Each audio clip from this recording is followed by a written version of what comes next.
lección de esta semana prácticamente es la que cierra todo el ciclo trimestral.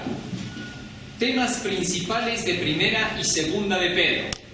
En otras palabras, vamos a hacer un resumen de las dos cartas de Pedro para poder entender por qué las escribió. Siempre que leamos la Biblia, cuando no sea la parte profética, vale decir Daniel, Apocalipsis y otras profecías bíblicas, siempre debemos ver por qué los que escribieron los libros de la Biblia estaban escribiendo, qué los motivaba, hacia dónde apuntaban con sus enseñanzas. El apóstol Pedro, en este caso, estaba llamando la atención de todos los de su tiempo para que no se dejaran engañar con las falsas doctrinas. Y es que los falsos maestros, los falsos profetas siempre han existido. De ahí que entonces esta carta nos va a llevar hacia eso. ¿Cómo introduce su carta el apóstol Pedro? Primera de Pedro, capítulo 1. Primera de Pedro, capítulo 1. Hablando primero acerca del versículo de memoria de la lección. ¿Qué cosa dice allí?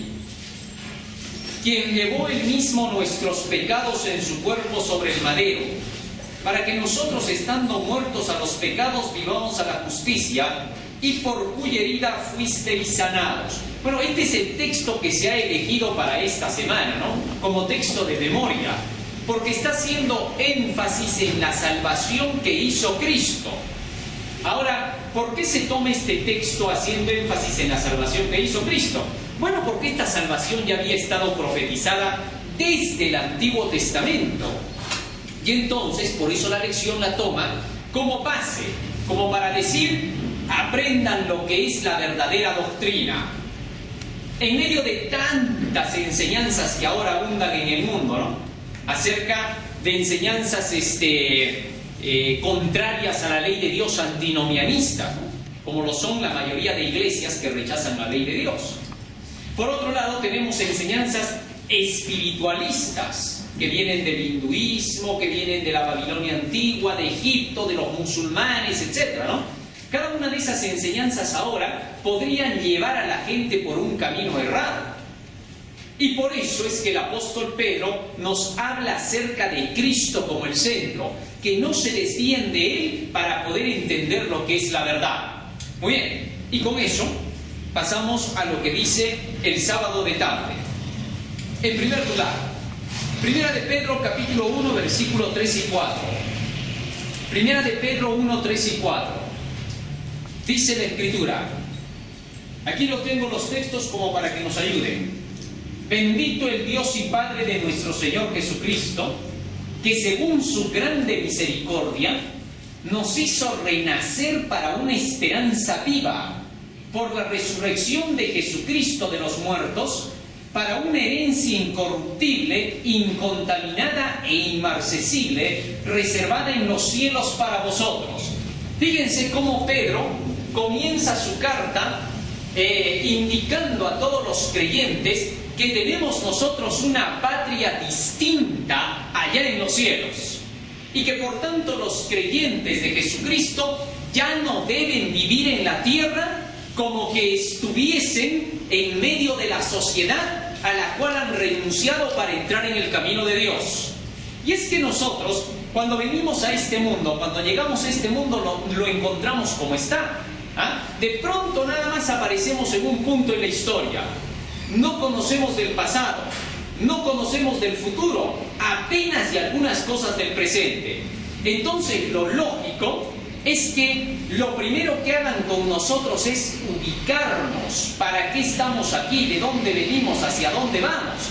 ¿Qué hacemos en esta tierra?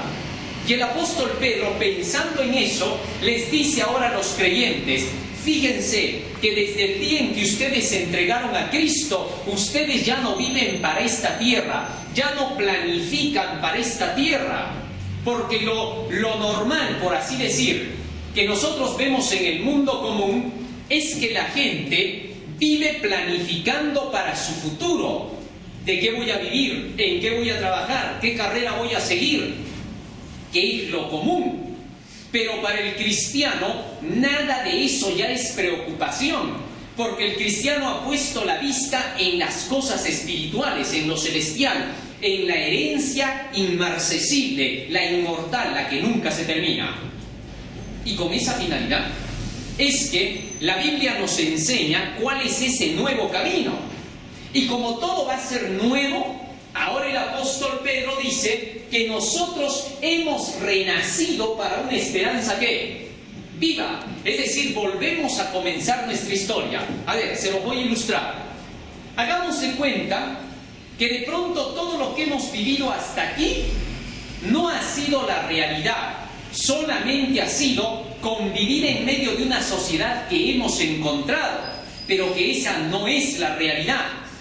Y que de pronto nos ponemos a estudiar y luego descubrimos que la realidad había sido otra.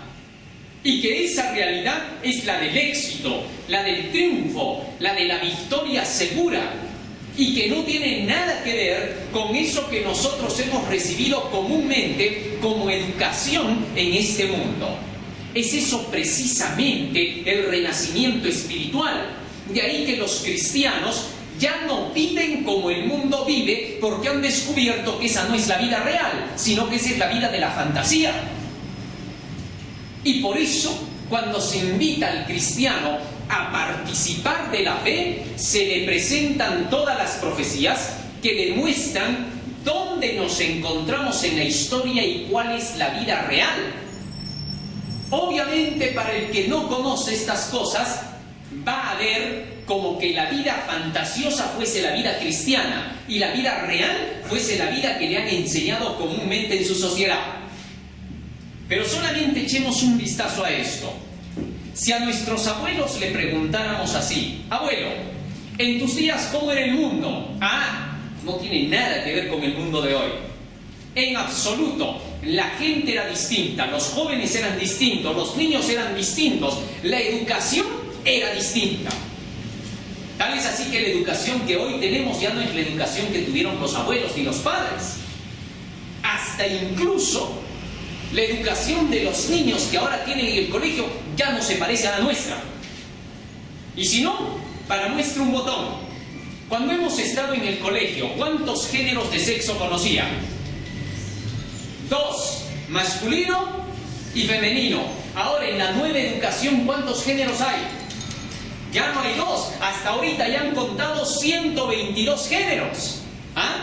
¿Qué quiere decir eso? O sea, todo lo que hemos estudiado, eso que nos habían enseñado de que el género masculino y femenino resulta que ya no existe. O sea, todo eso que habíamos recibido había sido un error. En otras palabras, si queremos llamarle así, nos han estafado. Que nos devuelvan ahora la plata de lo que hemos estudiado. Eso no va a pasar. Entonces ocurre que la realidad debe de ser descubierta por nosotros. ¿Por qué? Porque vivir la realidad recién puede hacer feliz a una persona. Y nosotros como seres humanos, más que perseguir física, química, una carrera, ser un médico, ser un abogado, más que todo eso, perseguimos la felicidad, que es lo que más interesa. Todo lo demás es secundario. Entonces, en esa búsqueda de felicidad necesitamos renacer a una esperanza real, a una esperanza viva. Y esto solo se logra gracias a lo que Jesucristo hizo por nosotros. Al resucitar, Cristo ha demostrado ser el Hijo de Dios. Así que por esa razón podemos nosotros seguirlo con fundamento, sabiendo que Él no es cualquiera, que las enseñanzas de Él sí son enseñanzas reales, que tienen que ver con la vida. Porque si resucitó, quiere decir entonces que logró el éxito. Logró saber cómo se puede llegar a la inmortalidad. Y eso es lo único a lo cual se le llama éxito. Éxito no es que seas un gran empresario. Éxito no es que seas el gerente de un banco. Éxito es haber encontrado la inmortalidad, el secreto de poder existir para siempre. Y eso no te lo van a contar en la universidad ni en el colegio. Eso no te lo van a decir tus padres, porque ni ellos mismos lo conocen. Eso te lo dice solo el Evangelio. Esa es la vida real, es algo distinto. Muy bien. Sobre esa base, ¿qué dice el apóstol? que si nosotros renacemos para una esperanza viva, entramos en la herencia incorruptible, incontaminada e inmarcesible. Y eso les plantea ahora a todos sus lectores. Les dice a quienes les está escribiendo, porque ustedes ya no pertenecen a este mundo, sino que pertenecen al mundo inmortal, ahora necesitan saber cómo tienen que vivir y desempeñarse en la vida de este mundo y las cosas que les va a ocurrir por haber aceptado esa herencia inmarcesible. Y ahí comienza diciendo qué cosas van a pasar. Punto número 1. Vámonos al versículo 2. Aquí Pedro va a hablar acerca de una problemática que se estaba dando en sus días. ¿Cuál era? El que se estaba enseñando que el cristiano debía de bautizarse, entrar a la iglesia, pero seguir viviendo como los demás viven en el mundo. O sea, marcaban el asunto de que el cristiano no debía de hacer cambios en su nueva vida cristiana, que podía seguir disfrutando de los placeres carnales, de poder disfrutar de lo que el mundo hace, la competencia, el querer dominar al otro, que todo eso seguía con tal de que estés en la iglesia. Pero momento, dijo Pedro, eso no es verdad, se necesita algo distinto, santidad.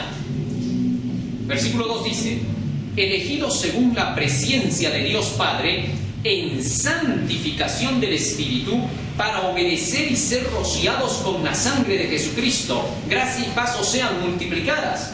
Nótese que ahora el apóstol Pedro se introduce directamente a la necesidad que tiene el cristiano de una vida santificada. ¿Para qué? Para gozar de su cristianismo. Pero necesitamos entender términos. ¿Qué cosa es ser santo? Si preguntamos a cualquier persona en el mundo, ¿qué es santo para ti? Rápido se le va a venir a la cabeza todos los yesos que ve en la iglesia, ¿no? Ahí se llama hasta el santito, al que yo le pido pues algunas oraciones para que interceda por mí. Y cuando te dicen que tú seas santo, ¿qué te están diciendo entonces? ¿Que seas un yeso, que te pares y que no hagas nada? No, porque esa vida sería una vida aburrida. La santidad no puede ser aburrida. Para otros, cuando le decimos, ¿tú qué crees que pueda ser santidad? Santidad, ser un religioso. Dedicarse por completo a la vida de un monje. Pero la Biblia no dice que eso sea santidad, porque esa es una vida aburrida. La santidad es una vida alegre. Jesucristo jamás fue un monje. Caminaba entre la gente, comía con la gente, conversaba con la gente, vivía entre la gente. Él no era un monje. Así que entonces la santidad debe ser algo mejor. Y la Biblia presenta que la santidad significa separación, apartamiento de aquello que te hace infeliz. Eso significa santidad. La palabra santidad o santificar significa apartar, separar. Así que cuando Dios dice sean santos, ¿qué cosa nos está diciendo? Sepárense de aquello que los vuelve infelices en la tierra. ¿Y cómo te separas de aquello que te vuelve infeliz? Bueno, son nuestros conocimientos los que nos pueden hacer infelices. Si tenemos una idea errada en cualquier factor de la vida, pronto vamos a ver que esa idea errada nos trae una vida de errores, de infelicidad. Mucha gente, muchos jóvenes dicen, ya, drogarse está bueno. Dice que drogándose olvidas tus penas.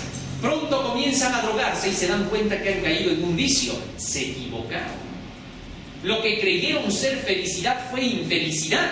La falta de conocimiento real los hizo cometer errores, equivocarse y traer su propia desgracia y sufrimiento. De manera que, para poder evitar esa infelicidad, tienes que saber cuáles son los parámetros, las reglas de la felicidad. La felicidad no es un mero sentimiento. La felicidad es el resultado de saber cómo hacer las cosas bien. Un niño pobre se saca 20, un niño rico se saca 0,5. ¿Cuál de los dos es feliz? Y eso que el otro tiene riquezas. Entonces la felicidad no es un sentimiento. La felicidad es la satisfacción de haber hecho las cosas bien. Por lo tanto, necesitamos una guía para hacer las cosas bien. Y ahora el apóstol Pedro sigue avanzando en su carta. Primera de Pedro 1,5 dice que sois guardados por el poder de Dios mediante la fe para alcanzar la salvación que está preparada para ser manifestada en el tiempo postrero. Ahora, fíjense en esta parte, que sois guardados por el poder de Dios mediante la fe. ¿Cuál es ese poder de Dios mediante la fe? ¿Ah? Romanos capítulo 10, versículo 17. ¿Qué dice la Biblia? Escuchen lo que dice allí. Romanos capítulo 10, versículo 17. Luego la fe es por el oír, y el oír por la palabra de Dios. De manera que entonces somos guardados por el conocimiento de la palabra de Dios.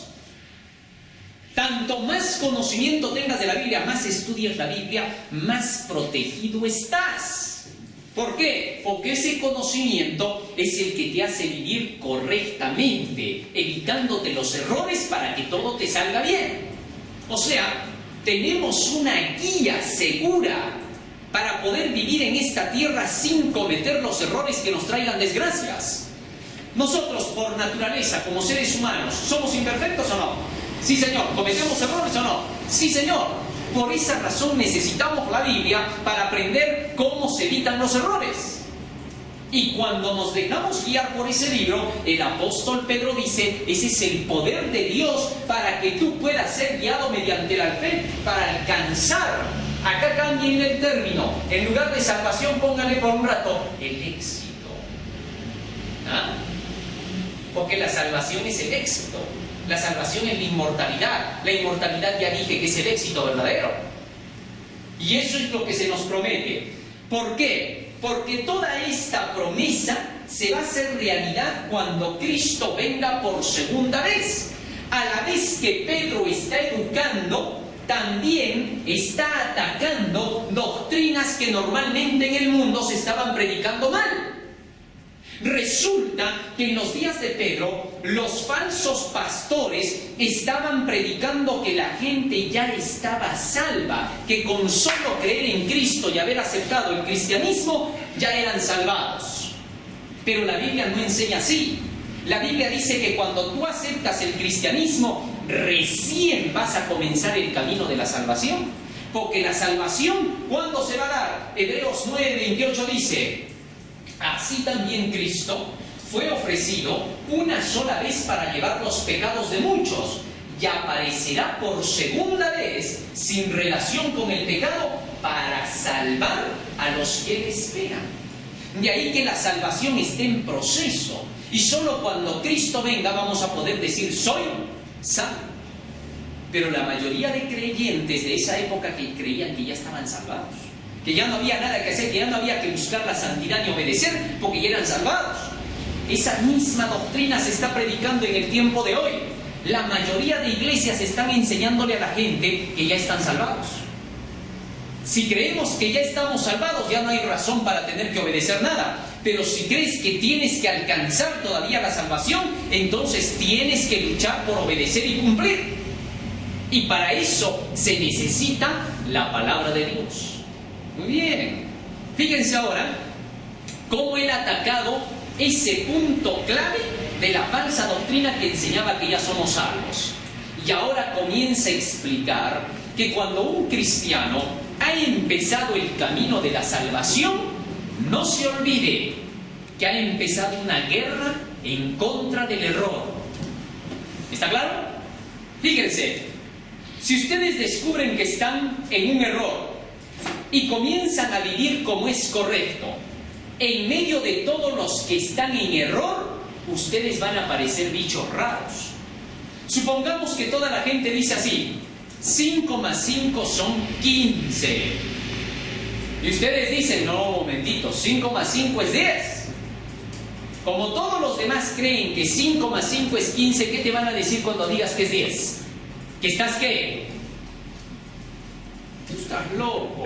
Todos dicen: ¿cuánto es 5 más 5? 15. Tú 15, tú 15. Ahí está pues. Y tú vienes aquí con que es 10. Y cuando tú discutes, peleas y finalmente demuestras que 5 más 5 es 10, recién dicen: oh, había sido una evidencia. Pero ya lo hemos matado. Ya lo hemos destruido porque pensábamos que era 15. Pero eso sí, vamos a hacerle un monumento al hombre porque fue inteligente, sabía que era 10. demasiado tarde porque ya te mataron. Así también sucede dentro de las cosas espirituales. Cuando tú descubres la verdad, todos van a decir que tú eres el bicho raro, que tú eres el loco. Y por esa razón, dice el apóstol, 2 de Timoteo 3:12, y también todos los que quieren vivir piadosamente en Cristo Jesús padecerán persecución. Y este es el segundo punto que trata aquí el apóstol Pedro, el sufrimiento, Jesús y la salvación. Va a dar la explicación del porqué del sufrimiento en la especie humana. ¿Cuál es una de las principales cosas que le ocurre a todo ser humano en esta tierra? El sufrimiento.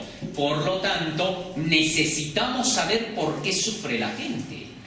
Si no sabemos por qué sufre la gente, entonces jamás podremos vivir tranquilos, porque no tenemos una respuesta para vivir. Ahora, fíjense en esto. Analicemos solo el primer punto. ¿Por qué normalmente la gente sufre en el mundo? Hablemos primero de lo mundano, después vamos a hablar de los cristianos, porque también los cristianos pasan igual. ¿En qué está la diferencia entonces? Vamos a ver. El mundano sufre porque no tiene para divertirse como los demás. En primer lugar dice, ¿por qué yo he nacido sin nada? ¿Por qué he nacido pobre? ¿Cómo otros tienen para divertirse y yo no? Ah, entonces sufre por divertirse. Mal sufrimiento, está perdiendo su tiempo, porque la diversión solamente consume. ¿Ah? Te vas a la discoteca, la pasas entre hombres y mujeres en sexo, tabaco y drogas. ¿Qué te va a pasar? Te vas a poner más viejo, te vas a acabar más rápido, y luego vas a maldecir tu vida, y todavía la vas a hacer mal, porque de pronto sale embarazada una, o el otro ya es padre antes de tiempo, ya tiene que ir a trabajar apresurado, y a veces no hay para los pañales, no hay para la otra cosa, por eso sufre por sus errores. ¿Correcto? Pero la pregunta es, si el cristiano ha dejado todo eso, ¿qué más es sufrir? ¿Ah? Muchos cristianos a veces no han podido explicar el asunto. Dicen, ¿pero por qué el cristiano sufre? Se supone que el mundano ya es comprensible. ¿Por qué? Porque lo que siembra cosecha. Se pone a tomar demasiado, sube al carro, maneja rápido, ¡pum! Su sufrimiento es solamente por su acción.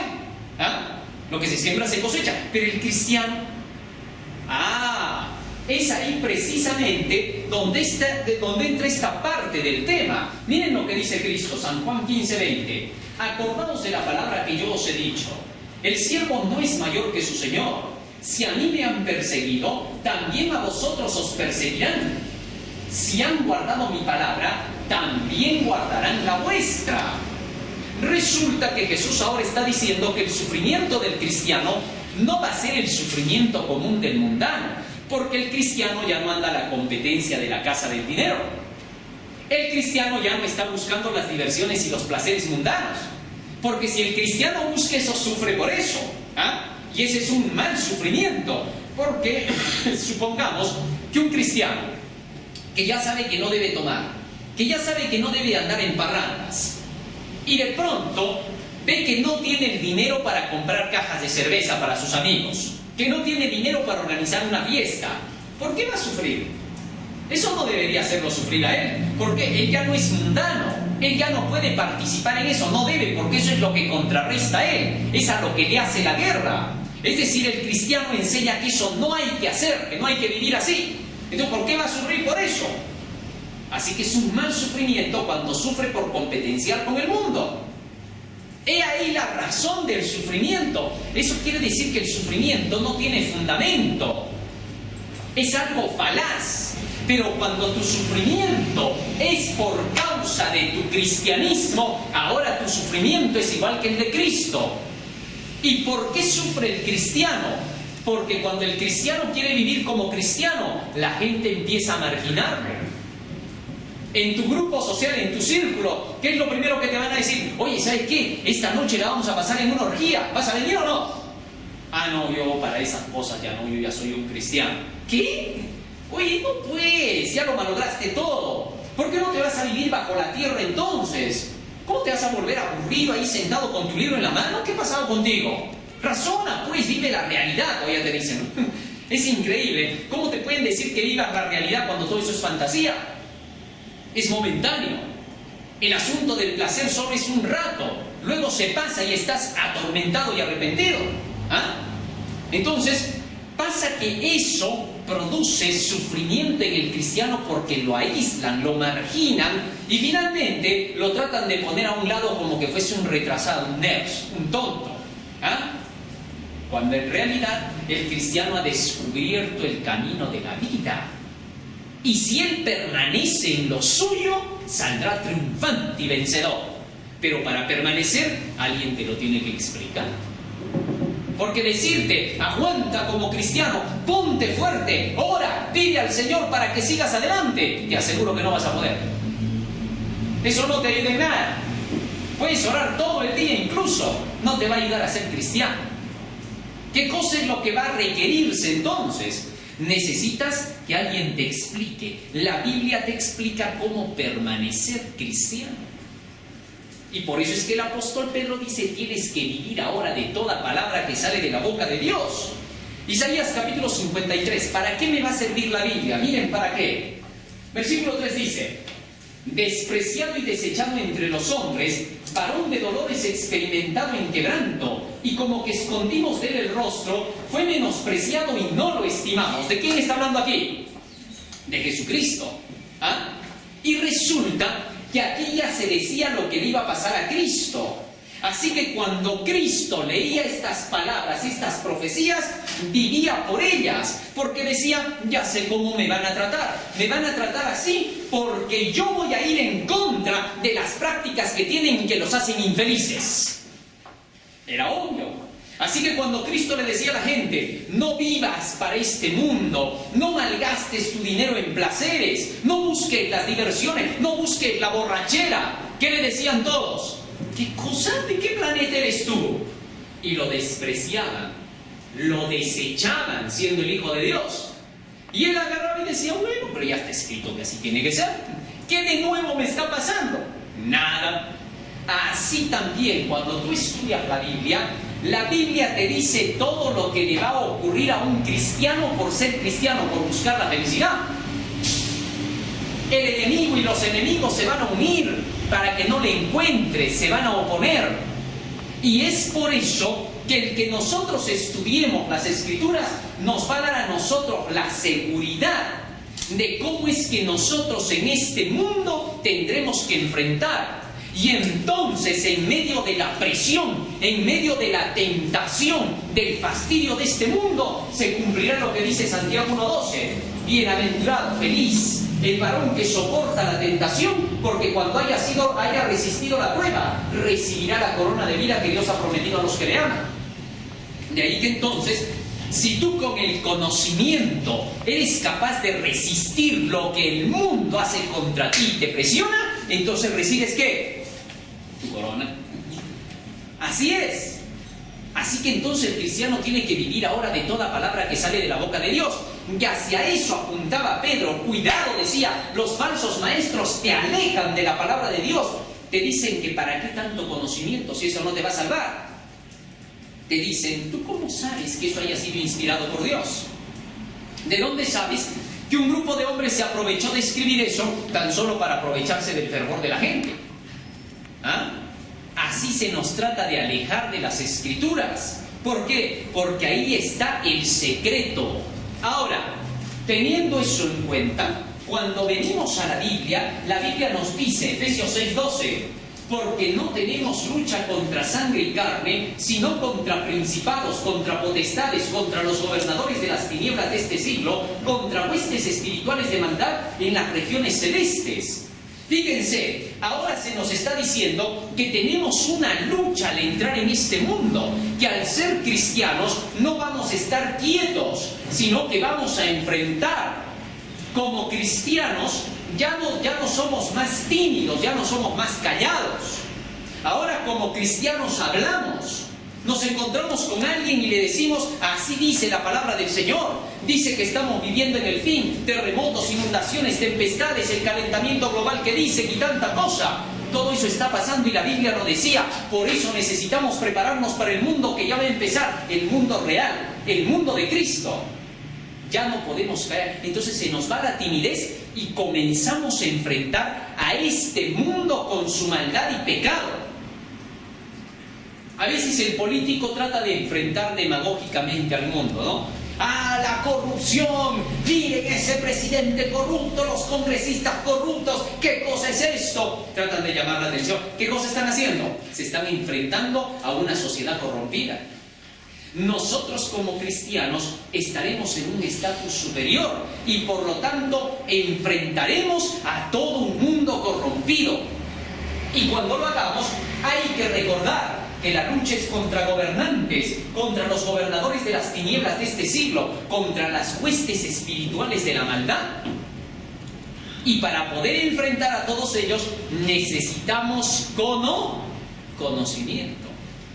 Solo con conocimiento se puede salir adelante. Sin conocimiento no triunfas. Eso es un imposible. Muy bien, entonces esto es lo que el apóstol Pedro nos trae a colación. Y por eso en 1 de Pedro 1, 6 al 9 dice el apóstol: en lo cual vosotros alegráis, aunque ahora por un poco de tiempo, si es necesario, tengáis que ser afligidos en diversas pruebas, para que sometida a prueba vuestra fe, mucho más preciosa que el oro, el cual aunque perecedero se prueba con fuego, sea hallada en alabanza, gloria y honra cuando sea manifestado Jesucristo, a quien amáis sin haberle visto, en quien creyendo, aunque ahora no lo veáis, os alegráis con gozo inefable y glorioso, obteniendo el fin de vuestra fe, que es la salvación de vuestras almas. Nótese ahora lo que dice aquí el apóstol Pedro. Dice: con todo esto, una vez que tú recibes el conocimiento es la fe, pues la fe no es un sentimiento, sino conocimiento. La fe es tu creencia, ya, en otras palabras. Y ahora dice Pedro: como has recibido la enseñanza de la creencia, ahora tu enseñanza, tu conocimiento tiene que ser puesto a prueba. Y esa prueba que va a ser puesta para saber cuánto conoces es la que finalmente te va a traer la salvación. ¿Se dan cuenta que ahora Pedro hace hincapié en la necesidad que tenemos del conocimiento? De saber por qué creemos lo que creemos, por qué creemos en Cristo. No creemos en Cristo solo porque lo sentimos. Una persona un día me decía: yo creo en Dios.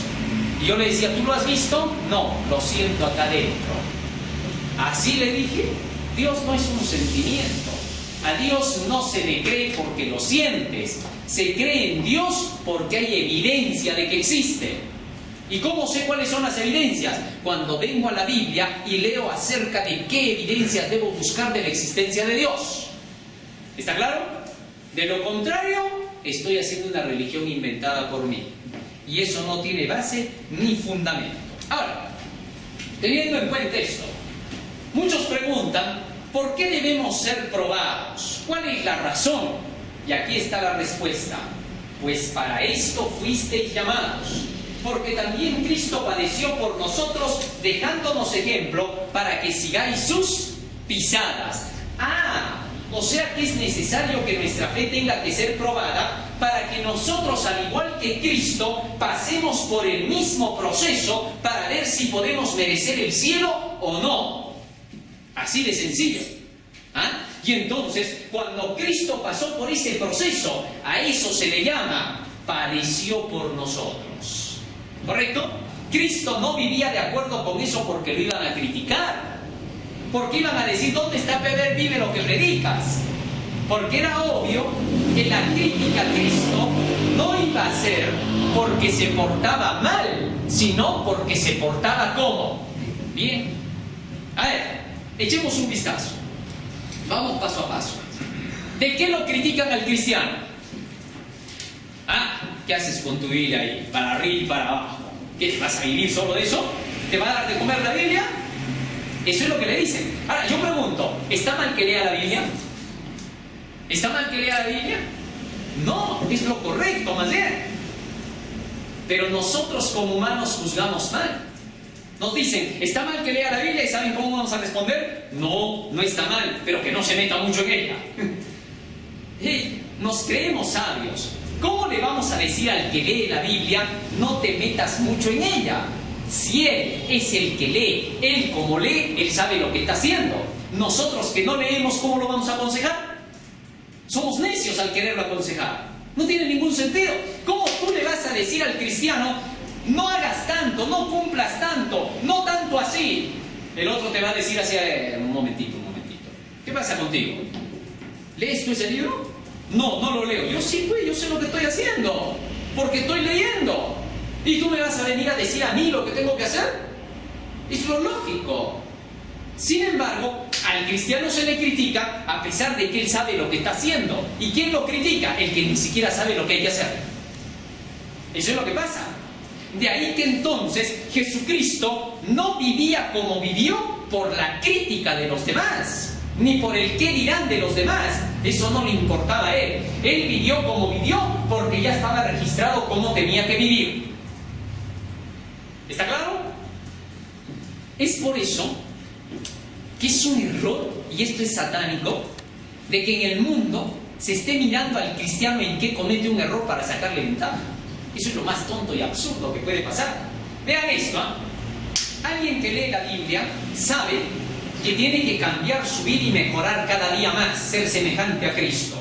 Pero también lee en la Biblia que como es todavía pecador, mientras esté intentando querer hacer lo que Dios pide, a veces cometerá errores e imperfecciones, porque recién está aprendiendo a hacer el bien. Tal es así que a veces, en una imperfección o error que cometa, Cristo le dice, no te preocupes, para eso he muerto, para que si cometes un error mientras vas obedeciendo, tengas opción a volverte a levantar y seguir. Eso se llama aprender entre errores e imperfecciones, pero finalmente hacer lo correcto. Y eso aprendemos todos. El ser humano aprende así, en medio de la lucha, del enfrentamiento y el error. Pero resulta que cuando tú eres cristiano ya quieren que tú cambies de la noche a la mañana. Allá te has bautizado, sí, pero ya deberías de ser santo. Eso no va a pasar. Ese es el error humano.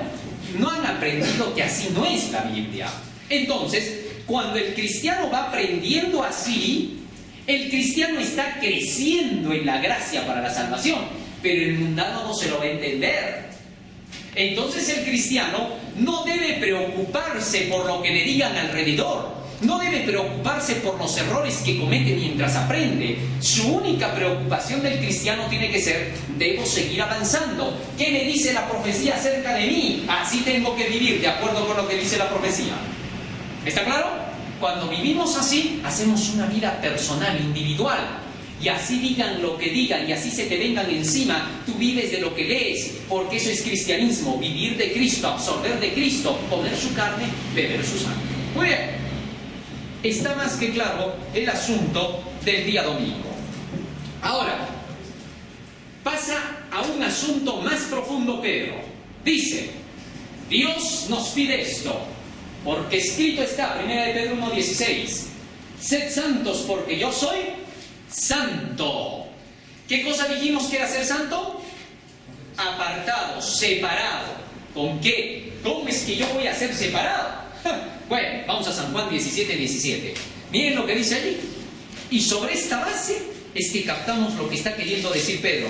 Miren cómo Pedro toca la realidad de la vida completa.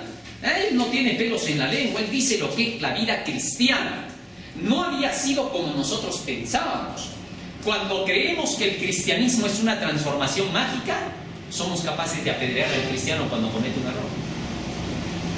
Y hasta nos alegramos cuando el cristiano comete un error. ¿Sí? También era pecador. Después de todo no había sido un angelito. ¿Ves? Y también pecas. ¿Y qué tanto me reclamas aquí? Que sean santos, que hay que obedecerle a Dios, que la ley. Todos pecan. Nos burlamos. ¿Por qué pasa eso? Estábamos esperando que el muy santito caiga para nosotros tener un pretexto para seguir pecando. Es que así somos. ¿Cuánto queremos que el otro peque? Porque ya queremos ir de una vez a tomar un par de botellas. Si lo vemos al pastor, que un día sale con 2 chicas abrazado ahí todo borracho, ese es mi pastor. Pastor, ¿qué tal? ¿Cómo está? Y el pastor ahí todo avergonzado, ¿no? Y nosotros, yo también ya puedo tener las mías. Chicas, por acá. Eso es lo que estamos queriendo. Lo que pasa es que nos gustaría que el cristiano peque para tener libertad para nosotros pecar. Pero eso no pasa. ¿Por qué? Porque la Biblia me enseña que la salvación no había sido así. No es por lo que el otro es. Si el otro es santo, será para él. Que yo tengo que ser santo para mí. porque yo busco lo mío, mi felicidad. O sea, si el otro es feliz por lo que está cumpliendo, yo voy a ser feliz porque él es feliz.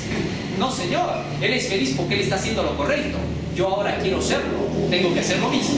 Muy bien, dice el texto: santifícalos en tu verdad, tu palabra es la verdad. ¿Con qué somos santificados? Con la palabra de Dios. Y de ahí que miren lo que dice aquí el apóstol Pedro. Dice: porque escrito está, sed santos porque yo soy santo. Si invocáis por Padre a aquel que sin acepción de personas juzga según la obra de cada uno, conducíos en temor todo el tiempo de vuestra peregrinación. ¿Cómo? ¿Cómo se hace eso? El versículo 23 al 25 explica Pedro: siendo renacidos, no de simiente corruptible, sino de incorruptible, por la palabra de Dios que vive y permanece para siempre. Porque toda carne es como hierba y toda la gloria del hombre como la flor de la hierba. La hierba se seca, la flor se cae, pero la palabra del Señor permanece para siempre, y esta es la palabra que por el Evangelio os es anunciada. Fíjense que ahora Pedro dice: aquí está el secreto, renace, pero no de lo corrupto, sino de lo incorrupto, por medio de la palabra de Dios. En otras palabras, haz todo lo que dice ese libro, cree lo que dice ese libro y ya eres incorrupto. Dios te juzga como incorrupto cuando tú haces lo que a Él le gusta. Fíjense en esto, solo para muestra un botón, con eso voy a decir todo. Fíjense en esto. ¿Qué pasaría si alguien les dice así: mira, yo te quiero mucho, ya sabes que yo te estimo bastante, ¿no es cierto? Bueno, sí, tú siempre me has hecho bienes. O sea que tráeme tu hijo y le cortas la cabeza, por favor, y la pones a la olla. ¿Qué dirías ese rato? ¿Cómo? ¿Estás loco tú? Oiga, Dios le dijo a Abraham, tú sabes cuánto yo te amo. ¿Sabes todo lo que he hecho por ti? Sí, Señor. Tráeme tu hijo y lo sacrificas en el monte como holocausto. ¿Qué dirían ustedes de ese Dios? Este Dios corrompido, asesino y criminal. Ese es nuestro juicio. Porque nosotros ni siquiera entendemos lo que Dios está queriendo decir. Pero cuando Abraham lleva a su hijo y ya sube hasta el altar y toma el cuchillo para matarlo, Dios le dice: basta, Abraham, para ahí. Ya conozco que temes a Jehová tu Dios. No me rehusaste tu hijo, al contrario me lo diste. Nunca dijiste no. Ahora te voy a bendecir. Tu descendencia será como las estrellas del cielo, como la arena que está al borde del mar, y de ti voy a hacer una gran nación, tanto que serás bendición para todos. Ahora fíjense, el que Abraham se haya comportado así ante el mundo es un corrupto asesino, pero para Dios, ¿qué era? Obediente, fiel. Así que cuando tú haces lo que dice la Biblia, puedes parecer un loco de mente para los mundanos. No importa, ellos están locos ya. Pero para Dios, no, eres fiel. ¿Comprendiste? A eso se le llama que tú vives ahora renacido de la palabra de Dios. Ahora vives para Dios, y a eso se le llama ser santo. No era cosa del otro mundo lo que el Señor estaba diciendo. ¿Cómo puedo alcanzar esto? Desead como niños recién nacidos la leche espiritual no adulterada, la palabra de Dios, para que por ella crezcáis. ¿Para qué? Salvación. ¿Qué dijimos que era salvación? Éxito. ¿Correcto? Alcanzar la totalidad, la victoria. Eso sí es maravilloso, ¿no? Eso es lo grande. Ahora, para dar credibilidad a todo esto, en el versículo 18 hasta el 20 dice el apóstol Pedro, en el mismo, miren, estamos en el mismo capítulo 1 de Pedro, dice: sabiendo que fuisteis rescatados de vuestra vana manera de vivir, la cual recibisteis de vuestros padres, no con cosas corruptibles como oro o plata. ¿A qué le está llamando la vana manera de vivir el apóstol Pedro? A eso que has recibido de educación de tus padres, del colegio, del mundo, de lo que tú llamas educación. A eso le llama. Esa es la vana manera de vivir, dice él. Pero tú has sido rescatado ya no con eso, sino con la sangre preciosa de Cristo, como de un cordero, sin mancha y sin contaminación, ya destinado desde antes de la fundación del mundo, pero manifestado en los postreros tiempos por amor de vosotros. Está diciendo Pedro: mira, ahora ya puedes tú participar de todas las enseñanzas de la Biblia, ya son para ti, porque Cristo con su sangre ha pagado el que tú puedas ser participante de todas esas promesas de la Biblia. Hagan de cuenta que por ahí hay un libro que dice así: hay un premio, un carro del año, una casa hermosa, un viaje de paseo, para todos aquellos que tengan este librito. Para el que no tenga, no hay nada. Que entonces tú dices, yo quiero ese libro, ¿cómo puedo tenerlo? ¿Ah? Esto cuesta. Y de pronto alguien viene y te dice así: yo he pagado para que te llegue gratis esto, para que tú participes de todo esto. ¿Cómo? Así. He dado mi vida en la cruz del Calvario y ahora tú puedes gozar de todo lo que dice el librito. Así es la Biblia. La Biblia no sería para ti un libro de salvación si Cristo no hubiera pagado con su sangre para que todo lo que dice ese libro sea un derecho para ti. ¿Ah? Eso está diciendo Pedro. Primero dijo, sed santos como yo soy santo. Y luego dice, sabiendo que fuisteis rescatados para lograr eso. Así que por la sangre de Cristo tú puedes llegar a alcanzar las promesas de ese libro, la santidad y la inmortalidad. ¿Estás segura? Así que la muerte de Cristo no es lo que muchos creen. A Cristo muchos lo miran como mártir, ¿no? Cuando miran la película en Semana Santa están llora que te llora, que ganan llorando. Y mañana, después de que lloran harto ese día, mañana están como bebe que te bebe. ¿Por qué?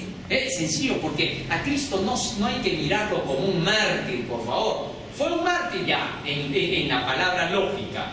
Pero no debemos verlo como tal, debemos verlo más que eso, como un salvador, como un redentor, como que con su sangre ha venido, ya, me van a derramar, muy bien, acá hay un poco de sangre, vamos a firmar el acuerdo, el pacto de sangre, me comprometo a que todo lo que dice el libro va a ser para ustedes. ¿Está claro? Y por medio de esa muerte, ahora tú tienes opción a poder gozar de lo que dice. Puedes lograrlo, ¿por qué? Porque con la muerte de Cristo se hace posible el que tú puedas obedecer. Tus desobediencias, tus errores, ya déjalos atrás, ya no pienses en ellos. Ponte a hacer lo que Él te dice. Y si mientras estás luchando por hacer lo que dice cometes errores, no hagas caso de los errores, sigue mejorando hasta vencerlos. Que Cristo pagó con su sangre para limpiar todas esas imperfecciones que cometes mientras obedeces. Eso es maravilloso. A eso se le llama la salvación. Muy bien, habiendo entendido eso, pasamos al siguiente punto.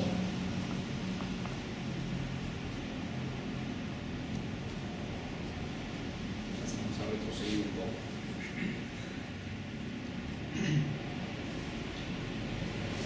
Voy a resumir un poco aquí. Todo esto es lo que ya hemos pasado.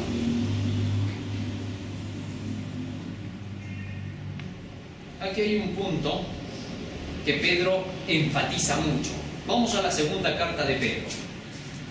Estoy tocando directamente los errores que había en sus días. Segunda de Pedro, capítulo 2, versículo 1 al 3. Y este segundo error nos va a llevar a la comprensión completa de la segunda carta, porque toda la segunda carta solo se basa en eso. Recuérdese, en la primera carta el apóstol Pedro nos ha invitado a vivir la vida cristiana. ¿Cómo? Entendiendo que ya no somos de este planeta, que solo ahora estamos de pasadita acá.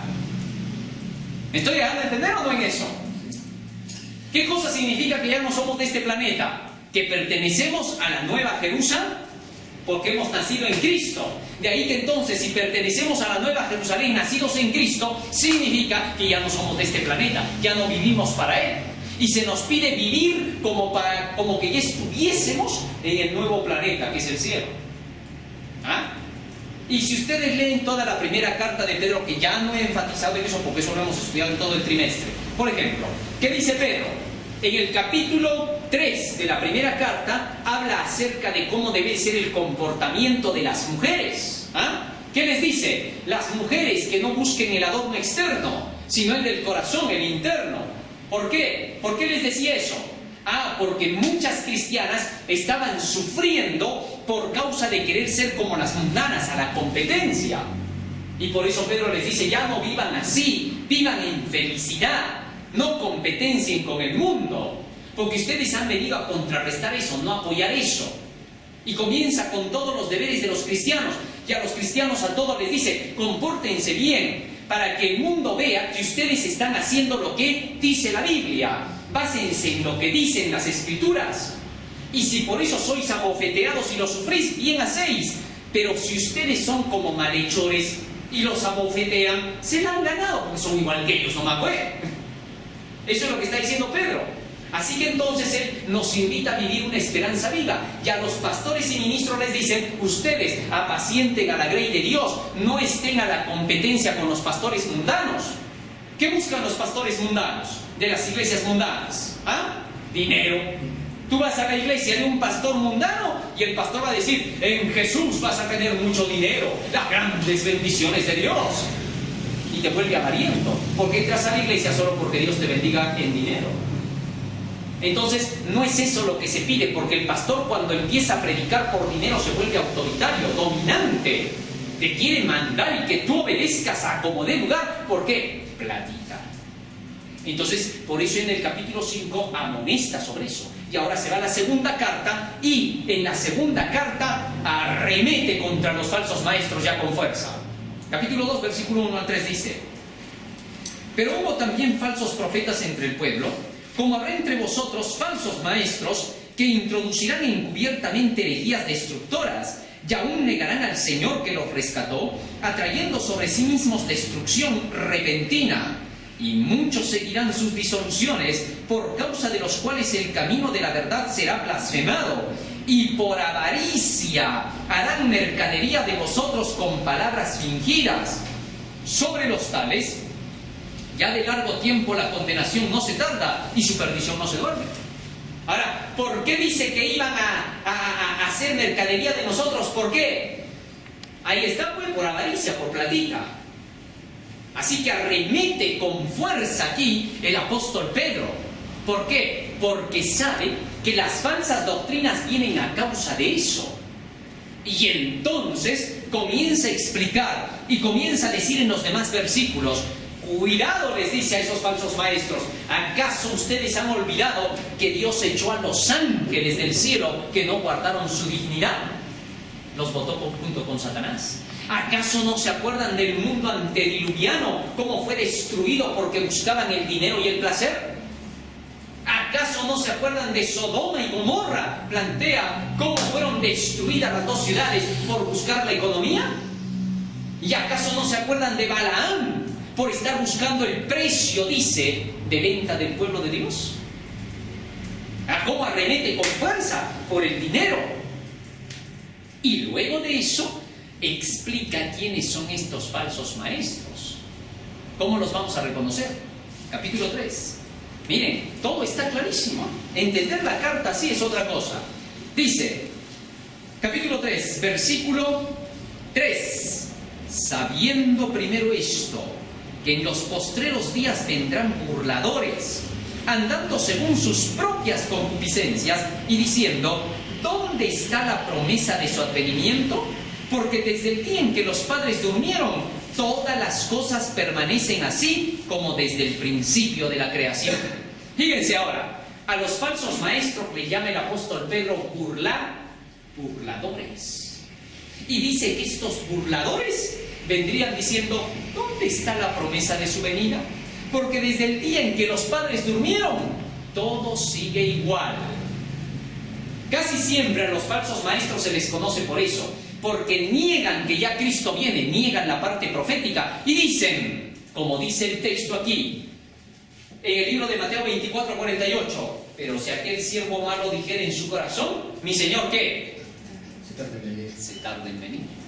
No es el tiempo, son hechos ciclicales, dice lo que está ocurriendo. ¿Ah? Siempre ha pasado. Y de esa manera tratan de disuadir de la verdad. Y el apóstol Pedro ahora dice, reconozcan a los falsos maestros, a los que engañan. Comentando sobre eso el espíritu de profecía, miren lo que dice. Pedro guardaba viva en su corazón la esperanza del regreso de Cristo y aseguró a la iglesia del infalible cumplimiento de la promesa del Salvador. Y si me fuere yo a preparar el lugar, vendré otra vez, yo os tomaré a mí mismo, San Juan 14:3. Para los atribulados y fieles, la venida de Cristo iba a parecer muy demorada, pero el apóstol les aseguró: el Señor no tarda su promesa como algunos la tienen por tardanza, sino que es paciente para con nosotros, no queriendo que ninguno perezca, sino que todos procedan al arrepentimiento. Mas el día del Señor vendrá como ladrón en la noche, en los cuales los cielos pasarán con gran estruendo y los elementos ardiendo serán deshechos, y la tierra y las obras que en ella están serán quemadas. Pedro seguía creyendo en la venida de Jesucristo, pero él sabía muy bien que no era para su tiempo. Los falsos maestros querían alejar a la gente del pensamiento de la venida de Jesús. Y en especial para los últimos días, dice: en los postreros días vendrán burladores. Que a esto se les reconocería, porque no le dirían a la gente que ya Cristo viene, sino le dirían: mi Señor se tarda en ¿qué? En venir. No obstante que Cristo había dicho el día y la hora, nadie sabe de su venida, los falsos maestros dicen: todavía no es, que no te asusten, que no te alarmen, no es la hora. ¿Qué ya estás pensando, que Cristo viene? ¿Cuánto faltará? Siempre han dicho que viene y no viene. Esa es la característica del falso maestro. Dice: mi Señor se tarda en venir. Y finalmente el apóstol Pedro dice: ¿por qué es que cometen estos errores? ¿Basados en qué? Miren, 2 de Pedro capítulo 3, versículo 15 al 17. Y aquí hay algo interesante, ¿no? Dice: y tened entendido que la paciencia de nuestro Señor es para salvación, como también nuestro amado hermano Pablo, según la sabiduría que le ha sido dada, os ha escrito casi en todas sus epístolas, hablando de ellas, de estas cosas, entre las cuales hay algunas difíciles de entender, las cuales los indoctos e inconstantes tuercen, como también las otras escrituras, para su propia perdición. Así que el apóstol Pedro dice: van a tener cuidado. ¿Por qué? Porque el error va a venir por malentender los escritos de Pablo. Y es verdad, todas las iglesias que ahora no quieren hablar sobre profecías y dicen solo amor, amor, amor, amor, se basan en los escritos de Pablo. Y acá Pablo dice que solo somos salvados por la fe, que no hay más nada que hacer. Así que creemos en Cristo y se acabó. Por gracia soy salvo. Tuercen las escrituras de Pablo. Pedro está diciendo: cuidado, esos son los libros más delicados, porque si malentiendes esos libros vas a llegar a la conclusión de que Cristo todavía no viene. Y vas a predicar lo que no es, y la gente ya no se va a poder preparar.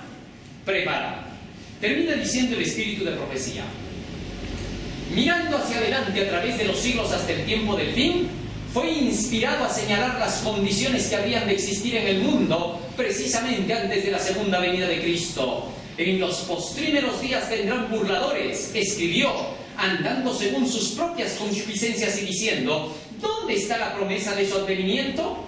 Porque desde el día en que los padres durmieron, todas las cosas permanecen así como desde el principio de la creación.